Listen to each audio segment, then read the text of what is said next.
ఈ ఎంసెట్ లేదా ఎఫ్సెట్లో మంచి ర్యాంక్ రాని విద్యార్థులకు బెస్ట్ ఆల్టర్నేటివ్ సిఎస్ఈఎంఏ కోర్సులు అడ్మిషన్లు జరుగుతున్నవి.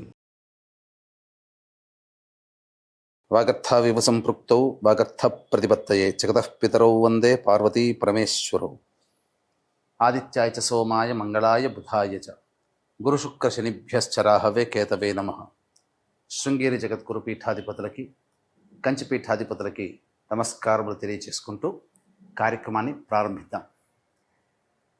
వీక్షించేటువంటి ప్రేక్షకుల్లో చాలామంది గత కొన్ని నెలలుగా ఈ పక్ష ఫలాల గురించి మనం తెలియచేస్తున్నాం. రాశి ఫలాలు చాలామంది ఎంతోమంది ఆదరిస్తున్నారు. వాళ్ళ నిజ జీవితంలో చాలామంది నిజంగా జరుగుతున్నాయండి, మీరు చెప్పినట్టే జరుగుతున్నాయి, ఏ రోజుకు ఆ రోజుకి సంబంధించినటువంటి ఖర్చు కానీ ఆదాయం కానీ అలాగే ఉంటుంది, ఇక మానసికమైనటువంటి ఒత్తిళ్లు కూడా చెప్పినటువంటి రోజుల్లో ఉంటున్నాయి అని చెప్తున్నారు. కానీ కొంతమంది మాకు ఇవేవి జరగట్లేవు ఎందుకని అని చెప్పి అడుగుతున్నారు. అయితే ఇక్కడ క్లారిటీ మీకు ఒకటి తెలియచేస్తాను. ముఖ్యంగా పేరును బట్టి కాకుండా జన్మ నక్షత్రము ఉండి జన్మ రాశి గనక ఉన్నటువంటి వాళ్ళు ఖచ్చితంగా ఆ రాశే చూసుకోవాలి. అది ఒకటి పాయింట్ గుర్తుపెట్టుకోవాలి. ఇక రెండో పాయింట్, చాలామంది ఈ జొడాయిక్ సైన్ సన్ ప్రకారం కనుక రవి ప్రకారం సూచించబడినటువంటిది. అంటే ఏంటి, జూలై 23 నుంచి ఆగస్టు 23 వరకు సింహరాశికి సంబంధించినటువంటి వాళ్ళు. ఈ జూలై 23 నుంచి ఆగస్టు 23 మధ్యలో పుట్టిన వాళ్ళు సింహరాశి చూసుకుంటున్నారు. అది తప్పు. మీరు పుట్టిన డేటు, టైము, ప్లేస్ను బట్టి మీకంటూ ఒక నక్షత్రము, ఒక రాశి ఉంటుంది. ఆ రాశి మాత్రమే చూసుకోవాలి. అయితే కొంతమంది మరి మాకు నక్షత్రాలు రాశులు లేవండి, మరి ఏంటి అన్నప్పుడు నామ నక్షత్రాన్ని బట్టి చూసుకోవాలి. అయితే ఇక్కడ కూడా చాలామంది పొరబడుతున్నటువంటి విషయం ఏంటంటే, ఉదాహరణకి లక్ష్మి అనే అమ్మాయి ఉంది. ఆ అమ్మాయి చూచే చోళ కాబట్టి లక్ష్మి అని అంటే అశ్విని నక్షత్రంగా భావించుకొని మేషరాశిగా భావించుకొని మేషరాశి ఫలాలు చూస్తున్నారు. కానీ ఆ లక్ష్మి అనే అమ్మాయికి తెలుసు తాను కన్యారాశిలో పుట్టాను అని చెప్పి. కన్యారాశి చూడకుండా నామనక్షత్రమైనటువంటి అశ్విని నక్షత్రం సూచించే లక్ష్మి అనే పేరుని సూచించే మేషరాశిని చూసుకోవడం వల్ల ఆ అమ్మాయికి ఫలితాలు తారుమారవుతాయి. కాబట్టి ఏతావాత చెప్పొచ్చేది ఏమిటంటే, కంక్లూజన్ ఒకే మాటలో చెప్పాలంటే, మీకు జన్మ నక్షత్రము ప్రకారము జన్మ రాశి ఉంటుంది. ఆ రాశిని బట్టే చూడాలి తప్ప సన్ జొడాయిక్ సైన్ అనగా ఈ మంత్లో పుట్టిన వాళ్ళు ఈ రాశి అని చెప్పుకుంటారు కదా, అది తప్పు. అది ఫాలో కాకూడదు. అలాగే మీకు జన్మ నక్షత్రము జన్మ రాశి తెలియకపోతేనే అప్పుడు నామ నక్షత్రాన్ని బట్టి చూసుకోవాలి. ఇది క్లారిటీగా అందరూ గమనించగల ప్రార్థన. అప్పుడే ఇప్పుడు నేను చెప్పబోయే ప్రతి పక్ష ఫలాలు చెప్పబోయే ఫలితాలు మీకు దాదాపుగా 90% మీకు సూట్ అవుతాయని చెప్పవచ్చు. ఇక గమనించుకున్నట్లయితే 12 రాశులకి సంబంధించినటువంటి ఫలితాలు మనం తెలుసుకునే ముందు ఈ యొక్క జూన్ 1వ తారీఖు నుంచి 15వ తారీఖు వరకు గ్రహ సంచారం ఏ విధంగా ఉందో తెలుసుకుందాం. యాజ్ యూజువల్గా శని మీనరాశిలో, రాహు కుంభరాశిలో, కేతు సింహరాశిలో, అలాగే శుక్రుడు మేషరాశిలో మరియు వృషభ రాశిలో రవి సంచారము, 6వ తారీఖు వరకు బుధుడు వృషభ రాశిలో, 7వ తారీఖు నుంచి బుధుడు మిథున రాశిలో, అలాగే గురువు మిథున రాశిలో, కుజుడు 6వ తారీఖు వరకు కర్కాటక రాశిలో, తదనంతరం 7వ తారీఖు నుంచి కుజుడు సింహరాశిలో మరియు కేతు కూడా సింహరాశిలోనే సంచారం చేస్తున్నాడు. కాబట్టి దీన్ని బట్టి ఫలితాలు ఆయా రాశుల వారికి ఏ విధంగా ఉండబోతుందో మనం తెలుసుకునే ప్రయత్నం చేద్దాం. ద్వాదశ రాశులలో భాగంగా 11వదైనటువంటి కుంభరాశిలో జన్మించినటువంటి వారికి జూన్ 1వ తారీఖు నుంచి 15వ తారీఖు వరకు ఏ విధంగా ఉండబోతుందో తెలుసుకునే ప్రయత్నం చేద్దాం. రాహువు జన్మరాశిలోనే, కేతు సింహరాశిలో ప్రభావం వెరసి అన్ని విధాలుగా ముందడుగు వేసి మొండి ధైర్యంతో, నన్ను ఏదైనా కానీ ఆత్మవిశ్వాసంతో మొండి ధైర్యంతో ముందడుగు వేసేటువంటి అవకాశాలు కలుగుతాయి. ఇక 6వ తారీఖు వరకు కర్కాటక రాశిలో కుజుడు సంచారం చేస్తున్నటువంటి కారణం చేత అద్భుతంగా ఉంటుంది. అంటే అన్ని విధాలుగా జయం అనేటువంటిది కలుగుతుంది. ముఖ్యంగా ఇతరులతో ఉన్నటువంటి సమస్యలు ఏవైతుంటే అవన్నీ పరిష్కరించుకుంటారు.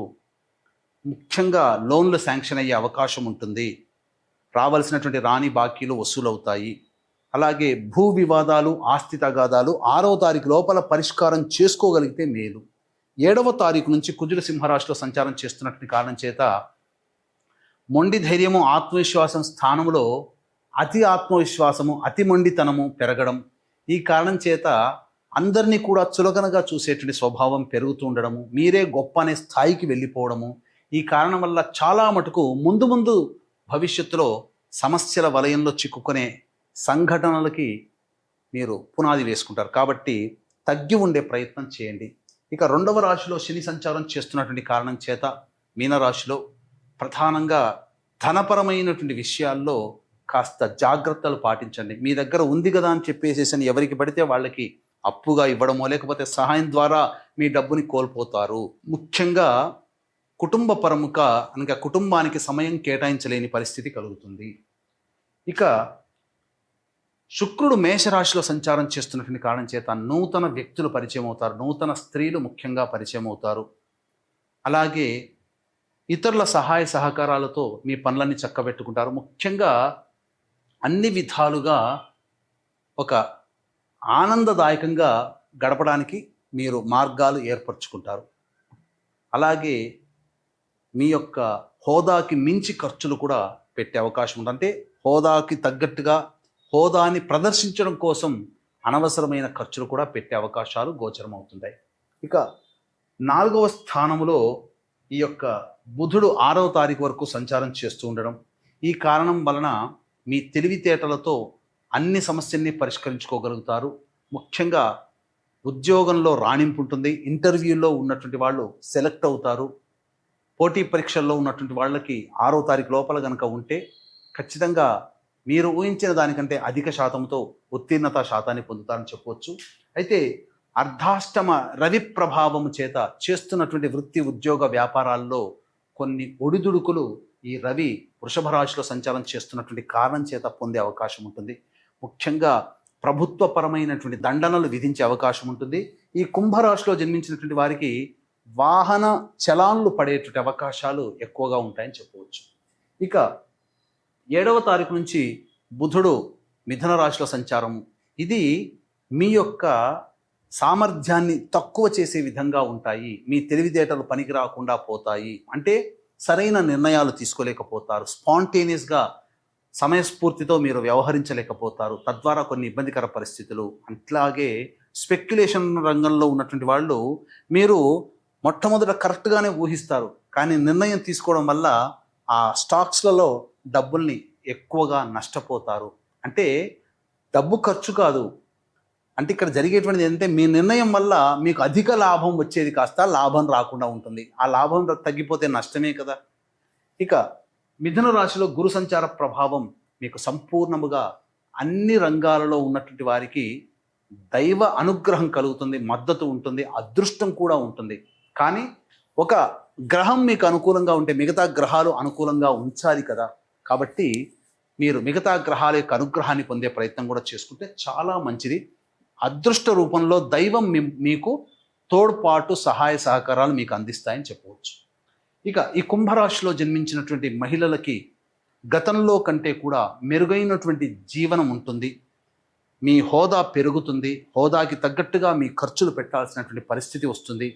అలాగే విలువైనటువంటి వస్తువులు, ఆభరణాలు, గృహోపకరణాలు కొనుగోలు చేస్తారు, ఆస్తిపాస్తులు పెంచుకుంటారు, స్థల రిజిస్ట్రేషన్ కూడా జరిగేటువంటి అవకాశం ఉంటుంది. ముఖ్యంగా సంతానం కోసం ఎదురు చూసేటువంటి మహిళలకి చక్కటి వార్త వింటారు. అలాగే వివాహం కావాల్సినటువంటి అమ్మాయిలకి వివాహ సంబంధాలు కుదురుతాయి. అన్ని విధాలుగా యోగదాయకంగా ఉంటుంది అని చెప్పవచ్చు. ఈ యొక్క 1వ తారీఖు నుంచి 15వ తారీఖు వరకు రోజువారీ కార్యక్రమాల్లో ఏ విధంగా ఉండబోతుందో తెలుసుకునే ముందు మహాజ్యేష్ఠ పౌర్ణమి, జ్యేష్ఠమాసము బుధుడు అధిపతి, ఆ రోజు బుధవారము బుధుడు అధిపతి, మరియు ఆ రోజు జ్యేష్ఠ నక్షత్రము, నక్షత్రానికి అధిపతి బుధుడే. ఇది మహాజ్యేష్ఠ పౌర్ణమి అని చెబుతారు. ఈ రోజున ఏ దేవతని మనం ఉపాసన చేస్తే ఆ దేవత యొక్క సంపూర్ణ దివ్య అనుగ్రహం కలుగుతుంది. కాబట్టి మన యొక్క జీవితంలో జరిగే మంచి చెడు, కష్టము నష్టము, సుఖము దుఃఖము అన్నీ నవగ్రహాల యొక్క ప్రభావం వల్ల కలుగుతాయి. ఆ నవగ్రహాల దశాంతర దశల యొక్క ప్రభావం వల్లనే మనకు కొన్ని సంఘటనలు జరుగుతూ ఉంటుంటాయి. కాబట్టి ఇట్టి నవగ్రహాల సంపూర్ణ అనుగ్రహం మనకు కలగాలనేటువంటి యొక్క సదుద్దేశంతో ఆ 11వ తారీఖు జ్యేష్ఠ పౌర్ణమి రోజున, మహాజ్యేష్ఠ పౌర్ణమి రోజున సంపూర్ణ నవగ్రహ శాంతి, అలాగే జాతకరీత్యా విద్య, వివాహ, ఉద్యోగ, దాంపత్య, అనారోగ్య సమస్యల నివారణకై సర్వదోష నివారణ పూజల హోమాలు మీ గోత్రనామాదులతో జరిపించి శక్తిపాతము చేయబడినటువంటి కరుంగలి మాల మీకు అందించడం జరుగుతుంది. అవకాశం ఉన్నవాళ్ళు కార్యక్రమ తదనంతరం కాంటాక్ట్ చేసి మీ గోత్రనామాదులు నమోదు చేసుకోవచ్చు. 1వ తారీఖు, 2, 3, 4 తారీఖుల్లో జీవితం చాలా గొప్పగా ఉంటుంది. అన్ని విధాలుగా ఆనందదాయకంగా ఉంటుంది. మరీ ముఖ్యంగా రాని బాకీలు వసూలవుతాయి. నిరుద్యోగస్తులకి ఉద్యోగం లభించే అవకాశం ఉంటుంది. ధనపరమైనటువంటి సమస్యల్ని పూర్తి చేసుకుంటారు. విందుల వినోదాల్లో పాల్గొంటారు. కుటుంబ సభ్యులతో ఆనందంగా జీవిస్తారు. 5, 6 తేదీలలో ఖర్చులు అధికంగా ఉంటాయి. మానసిక ప్రశాంతత లోపిస్తుంది. అనవసరమైనటువంటి వివాదాల్లో తలదూర్చుతారు. ఏ పని చేయాలన్న ఆసక్తి ఉండదు. ముఖ్యంగా ప్రశాంతత లేని జీవితం గడుపుతారు. 7, 8, 9 తారీఖుల్లో సంతానం మూలకంగా ఖర్చులు, సమస్యలు పెరుగుతాయి. విభేదాలు పెరుగుతాయి. అలాగే వృధా కాలయాపన జరుగుతుంది. ఆస్తి గొడవలు పెరుగుతాయి. ముఖ్యంగా ధనము కూడా బాగా ఖర్చు అవుతుంది అని చెప్పవచ్చు. 10, 11, 12, 13, 14 తేదీల్లో వృత్తి, ఉద్యోగ, వ్యాపార రంగంలో ఉన్నటువంటి వాళ్ళకి మంచి స్థితిగతులు కలుగుతాయి. అధిక ధనాదాయం చాలా చక్కగా ఉంటుంది. మీ అవసరాలకి, ఖర్చులకి మించిన ఆదాయం లభించడం ద్వారా చాలా సంతోషంగా ఉంటారు. ముఖ్యంగా ధైర్యంతో ఉంటారు. ఇక రాని బాకీలు కూడా వసూలవుతాయి. ఆనందంగా జీవిస్తారు. నిరుద్యోగస్తులకి ఉద్యోగం లభిస్తుంది.